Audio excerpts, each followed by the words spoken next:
Assalamualaikum warahmatullahi wabarakatuh. Kenalkan, saya Zia Harimurti dari Prodi Pemanfaatan Sumber Daya Perikanan Fakultas Kelautan dan Perikanan dengan PM 2311030 Sini saya akan menjelaskan ujian. Soal yang pertama, faktor apa saja yang mempengaruhi bentuk insang ikan? Jelaskan contoh kasusnya. Bentuk insang ikan dipengaruhi oleh beberapa faktor, termasuk spesies, habitat, dan tingkat aktivitas. Sebagai contoh, ikan yang hidup di perairan yang mengalir cepat cenderung memiliki insang yang lebih besar dan lebih luas untuk meningkatkan penyerapan oksigen. Di sisi lain, ikan yang hidup di perairan yang tenang mungkin memiliki insang yang lebih kecil karena penyerapan oksigen yang lebih efisien. Selain itu, spesies ikan tertentu mungkin memiliki adaptasi insang khusus untuk kondisi lingkungan tertentu.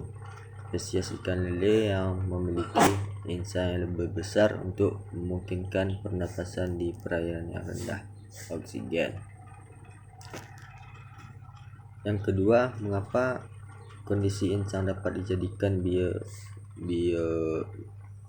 bioindikator kesehatan ikan? Kondisi insang dapat dijadikan bioindikator kesehatan ikan karena insang merupakan bagian penting dari sistem pernapasan ikan. Perubahan pada insang dapat mencerminkan kondisi lingkungan dan kesehatan ikan secara keseluruhannya. Misalnya, jika terdapat polusi atau kontaminasi dalam air, insang mungkin mengalami perubahan seperti iritasi atau pembengkakan.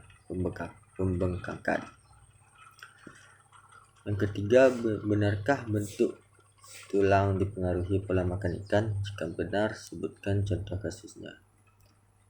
Bentuk tulang dapat dipengaruhi oleh pola makan yang mengandung ikan. Contoh kasusnya adalah di daerah-daerah di mana masyarakat memiliki pola makan tinggi ikan laut. Seperti di Jepang, diketahui banyak mereka cenderung memiliki tulang yang lebih kuat dan lebih rendah risiko osteoporosis dibandingkan dengan daerah yang pola makannya kurang mengandung ikan laut. Yang keempat, apakah struktur rangka dapat digunakan sebagai metode identifikasi ikan? Struktur rangka ikan dapat digunakan sebagai metode identifikasi. Setiap spesies ikan memiliki ciri-ciri khas pada tulang belakang dan struktur tulangnya yang dapat dibedakan. Para ilmuwan dan ahli biologi sering menggunakan analisis morfologi tulang ikan untuk mengidentifikasi spesies-spesies yang berbeda. Hal ini melibatkan memperhatikan karakteristik seperti sejumlah tulang belakang, bentuk tengkorak, dan struktur tulang tertentu yang unik untuk setiap spesies. Yang kelima, sistem integumen berfungsi sebagai tempat cadangan makanan. Benarkah? Tidak benar. Sistem integumen yang terdiri dari kulit, rambut, kuku, dan kelenjar keringat tidak berfungsi sebagai tempat cadangan makanan.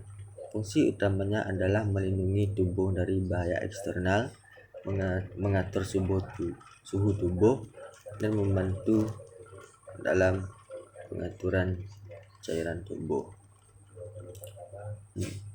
Dan yang terakhir ada jelaskan perbedaan jaringan epidermis dan dermis pada ikan berdasarkan fungsinya. Epidermis dan dermis memiliki perbedaan dalam hal struktur dan fungsi. Pertama, ada epidermis. Epidermis pada ikan terdiri dari lapisan selaput tipis yang berada di bagian luar. Fungsinya melindungi tubuh ikan dari infeksi, cedera, dan dehidrasi. Epidermis juga berperan dalam pertukaran gas seperti respirasi dan ekskresi. Beberapa ikan memiliki sel khusus di epidermis yang membantu dalam penyesuaian warna dan tubuh untuk melindungi dari predator atau menarik pesanan. Yang kedua, dermis. Dermis terletak di bawah epidermis dan biasanya lebih tebal.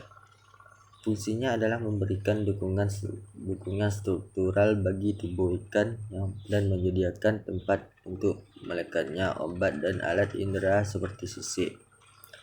Dermis juga mengandung pembuluh darah, saraf, dan kelenjar lendir yang berperan dalam berbagai fungsi tubuh seperti pengaturan suhu, sensitivitas sensorik, dan produksi lendir untuk melindungi